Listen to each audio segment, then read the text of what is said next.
This is Martin Giles of the Guildford Dragon News, and I'm with Angela Richardson, the MP for Guildford, who's kindly agreed to give some of her time at a weekend to get our readers up to date with what's going on in her world.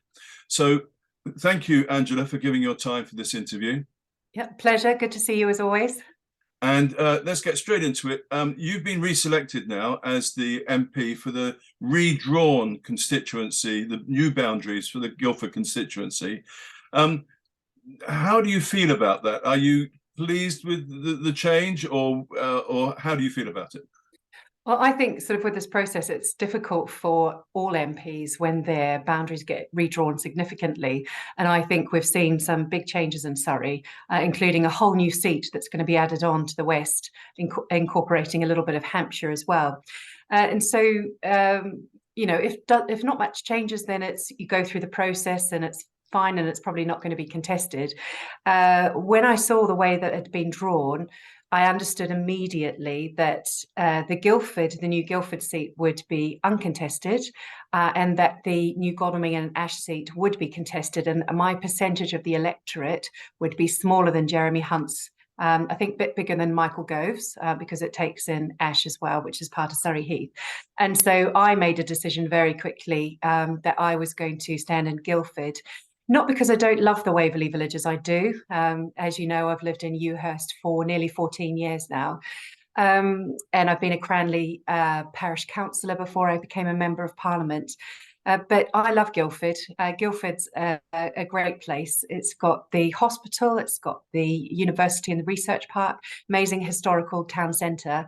Okay, Angela, but I think our readers know about Guildford, but what do you think about the challenge, which I foresee, to persuade voters in the east of the borough, a lot of whom are very upset with what's happened under the local plan, brought in under a Conservative administration at the council. How are you going to persuade them to support you in a general election? I know it's a different kind of election, but nonetheless, some of the anger might spill over. So what are you going to say to them? So it will be a different sort of election, but the electorate has already been tested in December 2019. And they returned Paul Beresford, with significant majority in Mole Valley, including those eastern villages. So the local plan wasn't necessarily in the forefront of voters' minds in December 2019. I have no idea what's going to be in the forefront of their minds as we come into the next general election. I don't even know when it's going to be called. I just know the latest date at which it can be called. I think the most important thing is I've obviously lived there for 7 years before I moved to Ewhurst in Effingham. So our children were christened in the local church, went to the local school, nurseries, used the doctors in East Horsley. I'm really familiar with the area. I'm also worked really hard with Councillor Julie Isles to get her elected into the Horsleys division in 2017. So I've knocked doors there several times over the years. So I understand the issues that are faced. I know what Paul Beresford's done to try and help local residents there in terms of the local plan, particularly with Wisley Airfield. And as I said in a reply to one of the comments or one of the articles that was posted on the Dragon, that I've actually met with residents there who are concerned about Wisley already. So I have an eye to not just looking after my current constituency, but actually going out and knocking doors in the new. Okay, so let's look at Wisley then, because obviously that'll form part of your constituency after the next election. So what is your stance on it? Because obviously it's one of the strategic sites in the local plan. What do you think should happen about Wisley? Well, I think it was very clear to me that the local residents object very, very strongly to the site. And when you start to look at sort of what's being proposed there, you can see why they're very upset. And it just doesn't have the infrastructure that it needs to be able to be a successful site. I think the other thing that I've learned, partly through my work that I've been doing in government, is that it's all good and well for a developer to come along and say, we've ticked all of the local plan requirements, we've got the right number of affordable homes, and we're going to throw in a few sweeteners like a GP surgery or a school. It's not actually up to the developer to deliver any of that. A GP surgery has got to be delivered by what was the clinical commissioning group. It's now a joint venture between the trust and the local authority to deliver these. They've got to deliver that. If they can't deliver that, it's not going to happen. The school's got to be delivered by the county council. So we have to interrogate these developments as they come along. But it's already been, I believe it's been put forward and rejected a couple of times. So the new proposal has got to be a significant improvement. But my understanding is from local residents that they don't support it at all. My job is to support residents, not developers, not the council. But it is still Paul Beresford's responsibility as the sitting MP. I can only act in support of what he does. So if he decides to call in the application, etc., I can support that, but I am not permitted to act on behalf of those people. Yes, I understand that, but I'm asking you as the prospective candidate for that area when there's a new general election. So let's say that it's post whenever the general election is, and this site is still up for development, hasn't gone forward yet. The developers are waiting. They may have sold it on to somebody else. You just don't know what's going to happen. I think we've seen with other big developments. If I was a developer, Angela, I would say to you, look, we go by the rules, and your government has drawn up the rules. So why shouldn't we use the system that you've drawn together to our advantage? Well, I think we've seen on other sites in the constituency, like North Street Development, that the developers can put proposals forward, and it is up to local councillors to show their view. And I certainly put my view very clearly about what I wanted to see happen with North Street Development. So they are able to put it through. Yes, it could go on appeal. The fact that it's in the local plan gives it some weight. But I could speak to you about another site that's in the local plan at the moment on Stag Hill, which we could actually, with the information we have now, say that if councillors had that information in 2019 when they were putting the sites into the local plan, that they probably would have not considered it suitable. So, the local plan's in place. It's got to be reviewed every 5 years. I'm very keen to see it reviewed, right, so that we can iron out some of the inconsistencies that we have seen over the last 4 years. Okay. Now, I'm glad you brought up the review, because you've clearly stated a preference for it to be reviewed as soon as possible. And in any case, it has to be reviewed fairly soon because of the 5-year rule. Now, your government has, or Michael Gove has said that housing targets should be regarded as more flexible, or advisory rather than mandatory. And you welcome that news. How does that affect Guildford? Because I haven't seen really any change here yet. Well, you won't see the change because it's part of the Levelling Up and Regeneration Bill, which is winding its way through Parliament. So it went through the Commons. It was heavily amended by the government before it passed third reading and then was sent off to the Lords. Their lordships have laid 680 amendments to this piece of legislation. So it just goes to show the level of interest there is in making sure that the legislation is fit for purpose and that it can be deliverable. But there was significant pressure from myself and over 100 other Conservative MPs to try and change some of these top-down targets, because there was a disproportionate effect on the southeast, and unfortunately we just don't have the infrastructure to cope with some of the numbers that are proposed. I know there are concerns locally over whether the numbers that were used to calculate what was needed in Guildford was correct. But as I've said before to you, there were other things that were meant to come with those housing numbers in the local plan, like transport infrastructure, which has just not been delivered. So I want to see an infrastructure first approach. I think everybody else does. And any development that comes forward, and this is, of course, for councillors to decide. I have no decision-making powers on what is decided in terms of housing for Guildford. I can express my view and I can write letters and I can get the Secretary of State involved. But it is up to the planning committee to make these decisions. I think I would encourage every single resident to look very carefully at the applications and at what has been said and all the documents on it, because and it's quite a big thing to be leaving up to councillors that are elected. It's a huge responsibility for them. And they need to hear properly from residents as to what their views are and what they would like. Otherwise, you have a lot of objections or support letters that come in, and you can't always be sure that they're not manufactured in some way. Okay. Okay, so you're saying constituents should make their views known. Yes. I think and engage with the consultation process as early as possible. That's good. But right, so why can't the government tell the planning inspectorate, look, when you're looking at these plans, if the infrastructure's not there, don't pass it. Don't allow the appeal. Well, the thing is, there are statutory bodies who put their views forward. So, for instance, on the North Street development, Surrey County Council is a statutory consultee, and they put their views forward on the bus station. It's up to that's how the planning process works. It's up to all of these local but if bodies. you ask the people in Ash at the moment, they'll say the extra housing has been built without the necessary infrastructure, both on the roads and in the local health services. You know, well, I won't comment on Ash because it's in Michael Gove's constituency. Fair enough. But however, I can give you another example in Orfold, which is in my constituency, which I've done a lot of work on.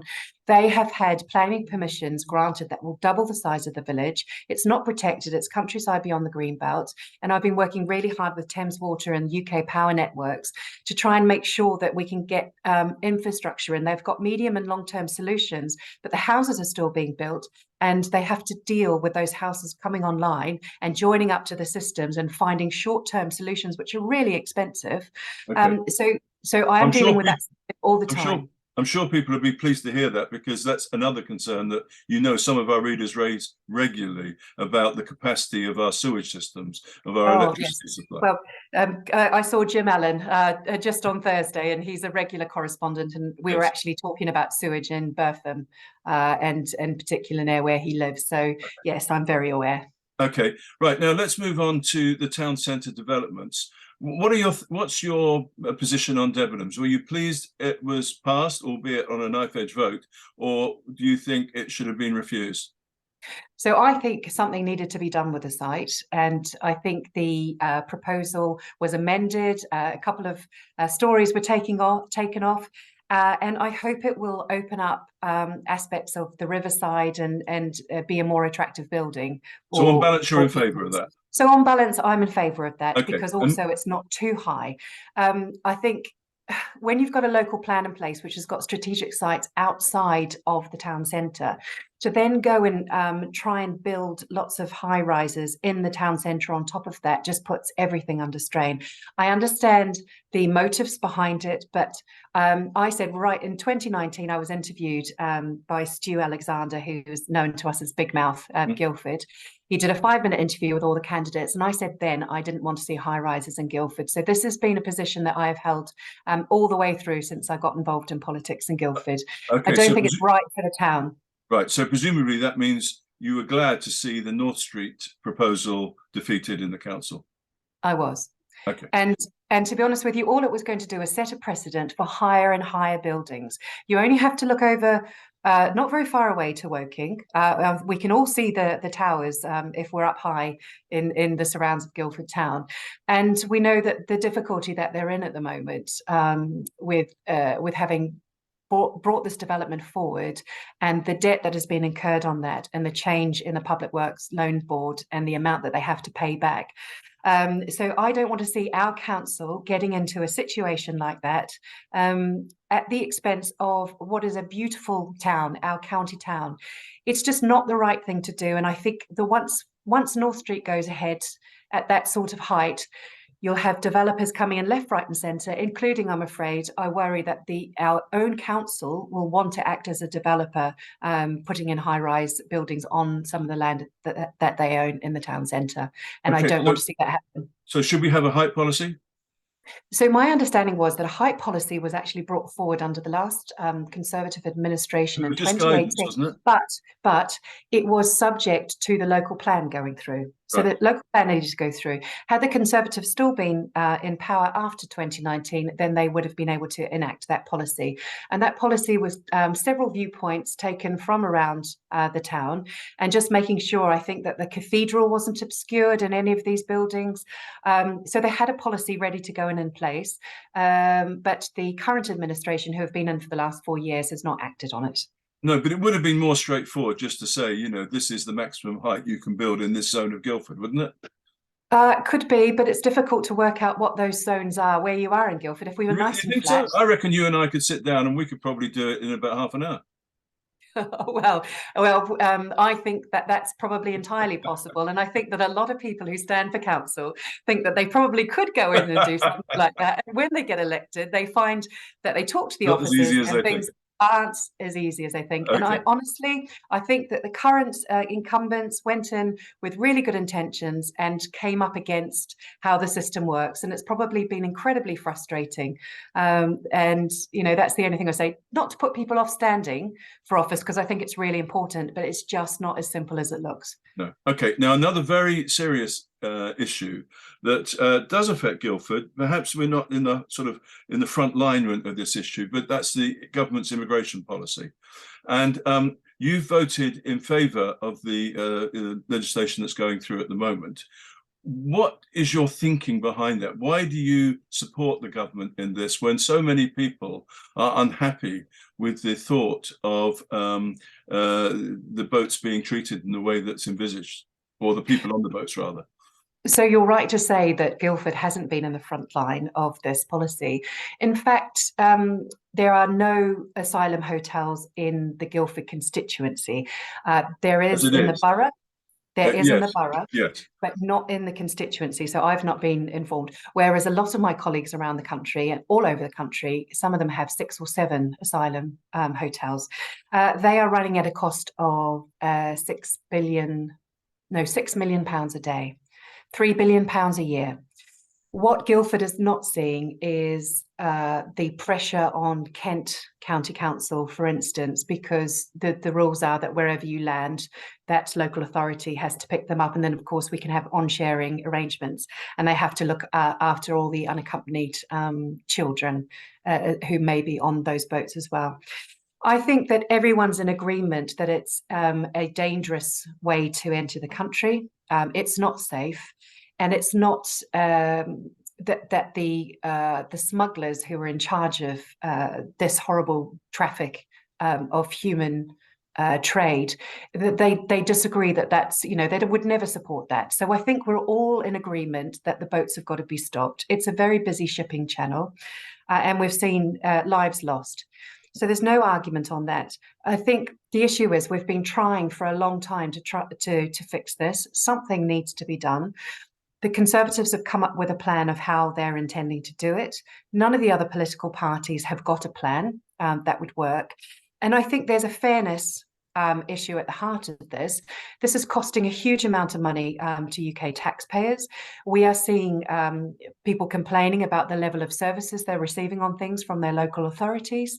And it's just the ability of the government to be able to fund all this going forward. It also stops safe and legal routes. So we have opened safe and legal routes for Afghans, for Syrians, for Hong Kongers, and more recently from Ukraine. We've taken 500,000 people in the last year. Some people say we're not doing our bit. We're doing as much as we can. But I think it's incredibly important that we use every tool at our disposal to stop the pull factors that bring people to this country in the first place. They are already in a safe country in France. And when we had the Brexit vote in 2016, and when the Conservatives were elected in 2019, it wasn't to stop people coming into this country, it was to control our borders.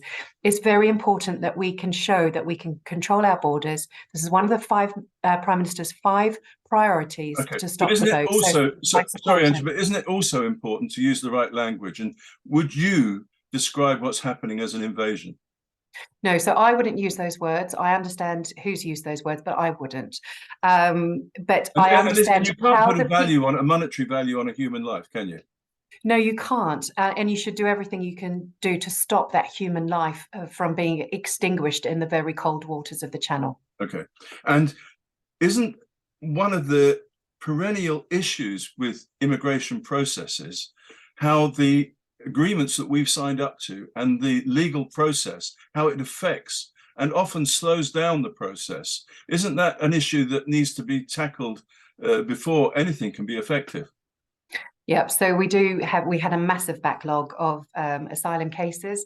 My understanding is that we are going through those quite quickly. The immigration minister and the Home Secretary have put in place a lot more staff to work on applications, because we said that from when the Home Secretary was at the dispatch box when she announced this policy, from that moment onwards, anybody who entered our shores would be subject to what we are trying to put through. But it wasn't right that anybody who was already in the country should be subject to that. We do need to clear that. That's absolutely important. But I do think some of the things that we're trying to put in place, like or that we have put in place, the agreement with the Albanians, we've been able to return economic migrants from Albania. Is that effective? And I think, yeah, I think so. We've returned thousands already. Okay. We've got a really we've spent quite a lot of money putting a deal in place with France to help to stop the boats from setting off in the first place. But this is a global problem. Do you think that'll be effective? I think it'll work if everyone starts to realize the scale of the problem and countries work effectively together. What's in it for France? What's in it for France? Well, working with us as an ally, achieving things. You know, we have a lot of there isn't a good track record of that, though, is there? But we have a lot of shared challenges, including the war in Ukraine and including standing up to Putin. Okay. And you know, it's just other things like successes that the Prime Minister's had on the Northern Ireland Protocol. That's done with cooperative working with our allies. Well, as you said on planning, you know, it is a very complicated subject. So thank you for your answers there, which are interesting. Okay, now I just quickly want to ask you about, you've been very successful getting parliamentary questions tabled recently. Can you explain how have you been successful? Well, I think a lot of people don't understand how the process works. So No. each department, including the Prime Minister, you put in for a ballot. Every week it goes in, and then a ballot is drawn, and if your name comes up, a bit like the lottery, right? Yep, so it's just literally out of the hat, or more out of the hat. Yep. And so my name's been called, as you've reported to your readers, 3 times in the last December, 3 months. You also get an opportunity to bob. So if your name is not on the order list, you can bob and try and catch the speaker's eye. And if you've spoken a lot in the House, then you get pushed down the list. So the speaker is likely to go to somebody who hasn't had a chance. So you're not likely to be a successful bobber at the moment? No, not at the moment, because I've won the lottery too many times. You can sit back comfortably and allow other people a chance. But on the subjects you've raised, so the tunnel, do you think there's any progress on that from your point of view? Yeah, so I met with National Highways, they're now called, after that question. In fact, I think that question prompted them to get in touch with me to give me an update. They've given me 7 different options that they've been scoping out over the last year. So this is a very long ongoing process. 7 options, 2 are tunnels, 3 are bypasses, 2 are online improvements. They've all got costings, etc. It's up for me to make, if I can't make the Treasury case, I have to make the strategic case. And that is saying how the area and the region would be impacted by improving. But I also can make the case on the well-being, the health and well-being of the people of Guildford when it comes to air pollution. National Highways has a legal duty, because the air pollution is so bad going through that narrow bit through the centre of Guildford. They've actually got a legal duty to take some action. What they're proposing to do is, I think I've said this before, is put up 9-metre high air pollution barriers that's going to cut Guildford in two. It's going to entrench disparities, all of those things that I just really don't want to do. So I will be campaigning vigorously against that as a solution. I think they need to do something longer term. I think a tunnel, it's expensive, yes, but it is not as impactful on the surrounding countryside as, say, bypasses would be. I think we'd have a lot more planning objections to bypasses going through bits of land that are protected. So I'm going to keep making the case, and it's a very altruistic ask because it's not something I can deliver before the next general election, but I'm doing it because I think it's right for Guildford. Okay, and you're pursuing it, obviously. Absolutely, 100%. Okay, so let's look at Zero, the community hub down at that they've won an award, and you were pleased to congratulate them and got the Prime Minister to congratulate them too. But isn't a lot more required at government level to support the initiatives that they are mounting to achieve our target of, achieve our zero target by 2030? So I think this is about every section of government and every section of society doing their bit. National government has got their policies that they're bringing forward in order to get to net zero. All the councils have declared a climate emergency. We've got local stakeholders like the university are trying to get to net zero by 2030. You have Zero Carbon Guildford, who are doing a great community-based project, which is what they were acknowledged for. And then you have individual responsibility, people making changes in their own lives. Got developers who, they at the moment, they aren't required to put in some of the things that they will be required to do in just a year or two's time under planning policy to make their developments more environmentally efficient. But even if they can start doing that now, that's great. And a lot of the planning applications that I have seen are very environmentally friendly and with a real look to the future. But what Zero Carbon Guildford are doing is helping individuals as well as working with the council to try and make some of those small changes in their life, which will make a big difference.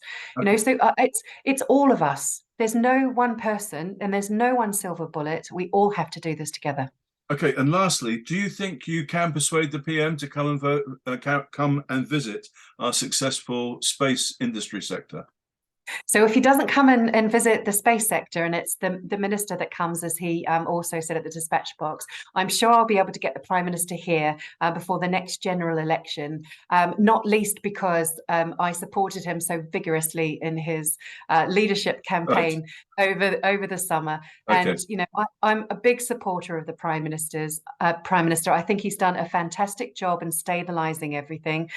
He is just quietly, competently getting on, delivering good government, sound economic, conservative policies, and I know from my conversations with people on the doorstep in Guildford that they are delighted that he is our Prime Minister and that he has a huge vote of confidence from them.